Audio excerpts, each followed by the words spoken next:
In 1954, the original Godzilla premiered in a newly autonomous Japan, only recently emerging from the 7 years of US military occupation. In 2016, Shin Godzilla premiered in Japan, still reeling from the 2011 Fukushima Daiichi disaster. And now, in our current year of 2023, Godzilla MInus One has released, reverting its setting to a decade before the original film even existed.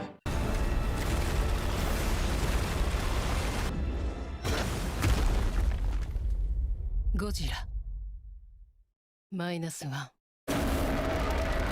There are quite a few differences between these three films, not least of which being that the original Godzilla and Shin Godzilla are both highly contemporaneous masterpieces, and Godzilla MInus One isn't. The first theatrical live-action Godzilla film from Japan in 7 years, Godzilla MInus One does have a very interesting concept going for it. This film, timed for release alongside Godzilla's 70th anniversary, is set in the very early aftermath of World War II. The extremely long-running Godzilla series, eternal king amongst the various kaiju franchises, has always featured Japan being subjected to extreme destruction.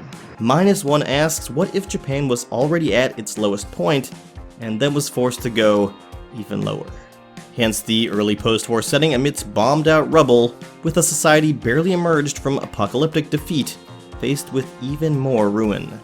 The problem is that despite all the interesting risks it takes, Godzilla MInus One still collides head-on with the most hoary of Godzilla stumbling blocks. Poor characterization of human leads, and tragically just not enough of the king of monsters himself. Sadly, the movie actually adds a new failing into the Godzilla wheelhouse, that being a poor period piece. Compared to its immediate Japanese predecessor, the timely and highly memorable Shin Godzilla, MInus One just can't help feeling like a lesser entry.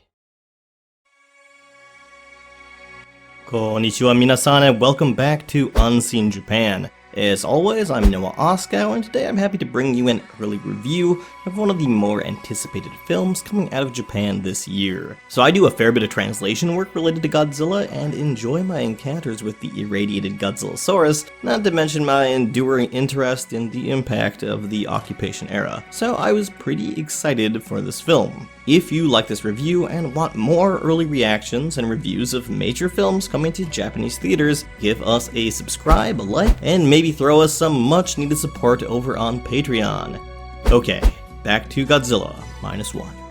The film's plot centers around failed kamikaze pilot Shikishima, played by Kamiki Ryunosuke. We meet him in the final days of Japan's doomed attempt to stave off defeat in World War II. He's landed his fighter plane on a small island near Tokyo Bay, having feigned engine problems to get out of the final flight that tended to be an unavoidable occupational hazard for those in the kamikaze. Shikishima has clear signs of PTSD, which isn't helped by the traumatic experience of encountering a small, as in only 3-story tall, pre-irradiation Godzilla who goes about massacring the Imperial military garrison on the island. Shikishima survives the incident, but Godzilla continues to haunt his dreams upon our protagonist's return to the burnt-out shell of Tokyo. He attempts to make a life in the rubble of the nation he was meant to give his life for. Then, a newly embiggened Godzilla returns to attack the already battered Japanese mainland. Will Shikishima have a chance at redemption when faced with his greatest nightmare?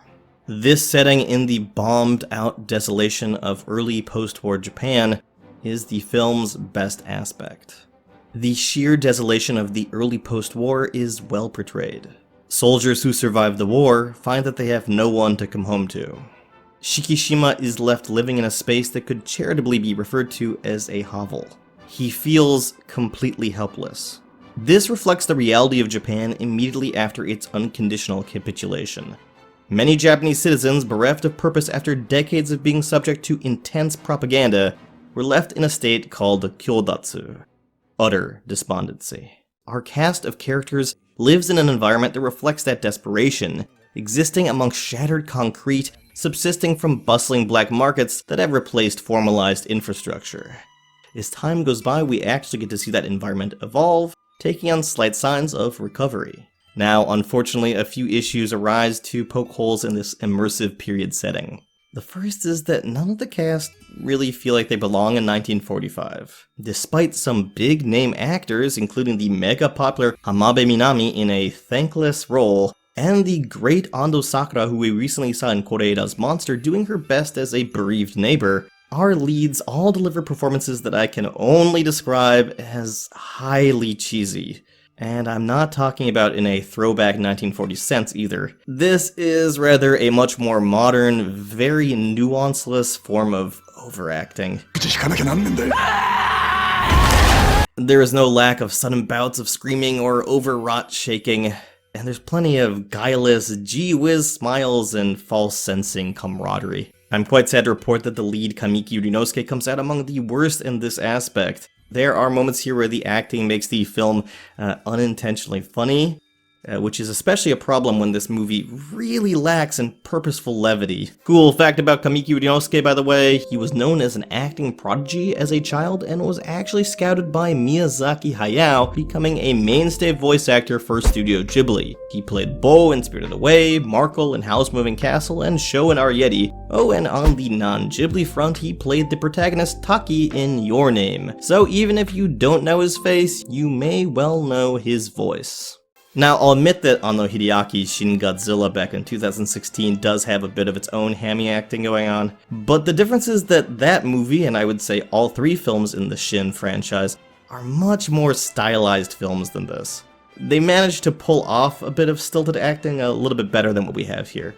The problem is in part that this movie really does not have a sense of its own style. What we get is essentially this post-war drab gray and or orange filter that most of the movie is seen through. This level of acting sadly continually breaks immersion when it comes to a period piece like this, and because this movie consists of so many scenes of human drama one after another, this becomes a pretty egregious issue for the movie. This is especially unfortunate because Kamiki is given a character arc which on paper is actually pretty interesting. But the execution is plodding and obvious and, I hate to say it, overlong. In fact, length is a major issue for MInus One. This is one of the longest Godzilla films ever made. It's 125 minutes, and I would have been happy if this was half an hour shorter. Now, the other issue at hand is more of a direct failing of the period setting itself. This movie takes place in 1945 through 1947. In other words, it's directly in the midst of the US-administered occupation of Japan. And yet, I did not spot a single US GI military uniform in this entire movie. The only time an occupation official appears on screen is when Supreme Commander Douglas MacArthur is referred to via awkward newsreel footage. In real life, Tokyo was swarming with US GIs during this period. They were an unmistakable part of life in occupied Japan, an ever-present symbol of Japan's defeat and submission to a foreign power. English signage was everywhere, although none of it is to be seen in this movie. The presence of the US military personnel impacted everything from the nightlife districts to the military surplus illegally available in the numerous black markets near major train stations. These black markets do in fact make an appearance, which is a nice touch. But the items that we see are lacking in the American branding that was a major part of what was available in most of these markets at the time. In other words, Godzilla MInus One barely gives lip service to what was one of the most important societal aspects of life during the US occupation. Godzilla destroys some American ships off screen, and the defense of Japan is left to the Japanese civilian government and a cadre of ex-Imperial Navy officers, something that's historically ridiculous given how completely disempowered Japan was at the time. Isn't the entire point of specifically having this setting to be a little bit more historically accurate here? But of course, there are two reasons for this treatment. One is practical and the other is narrative. Hiring foreign-appearing actors in Japan takes effort and capital. Despite a large roster of foreign-born actors in Japan, including some that I know personally, most Japanese films skip the process of bringing on foreign-born actors for roles, even when their presence would make a lot of sense. Just look at the fully Japanese cast portraying time-traveling ancient Romans in 2012's Thermae Romae.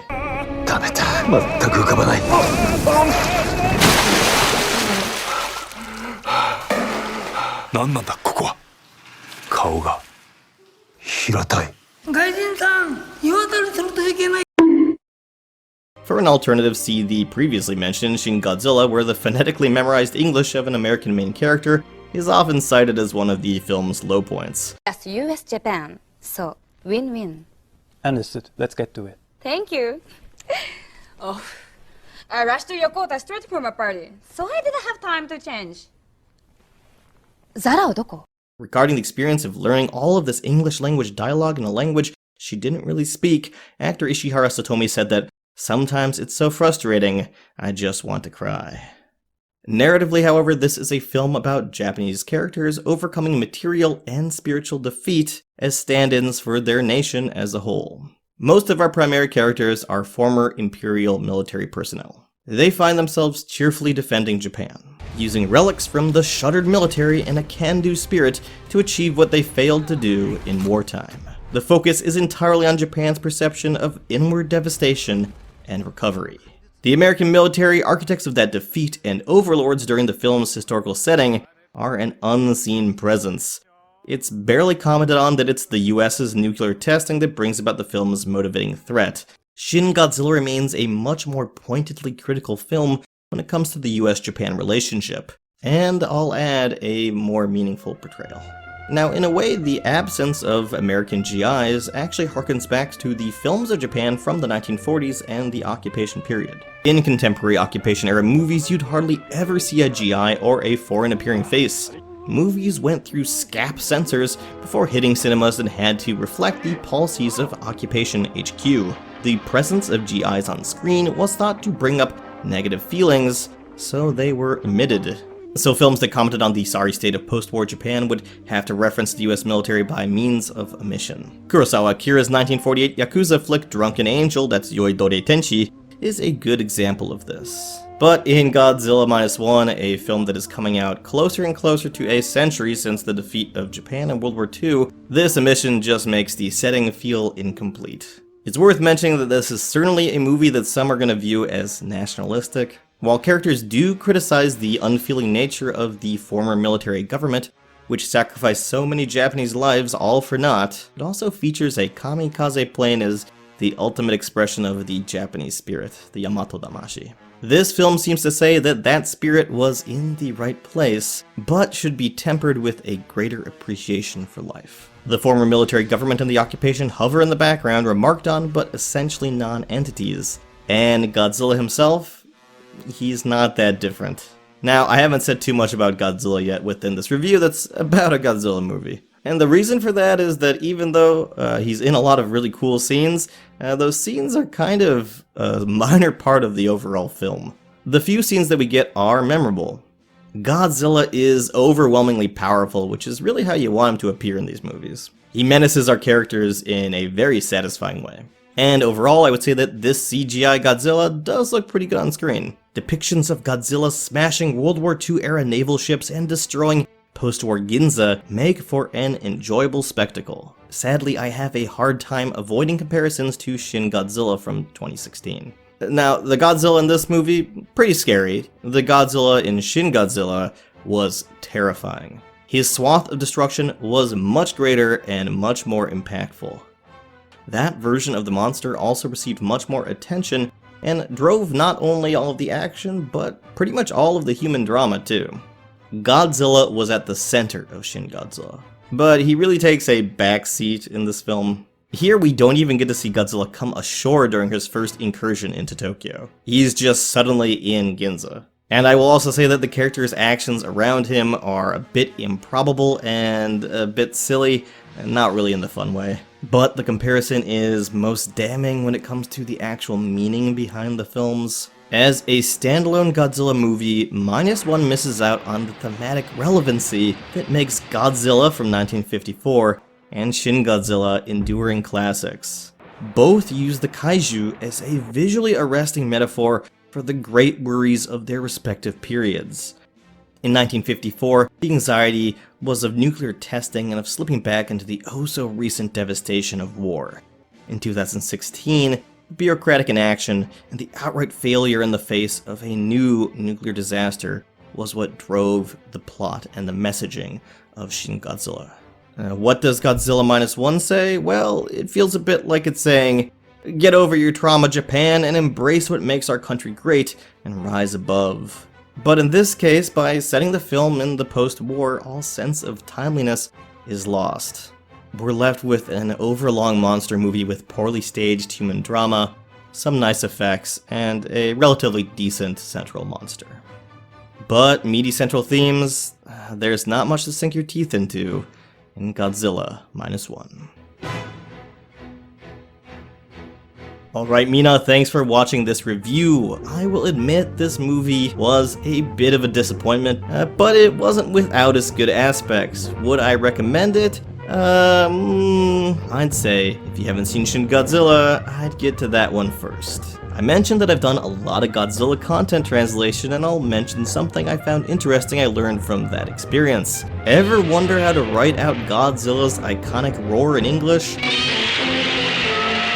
Well, the generally accepted answer is Screonk!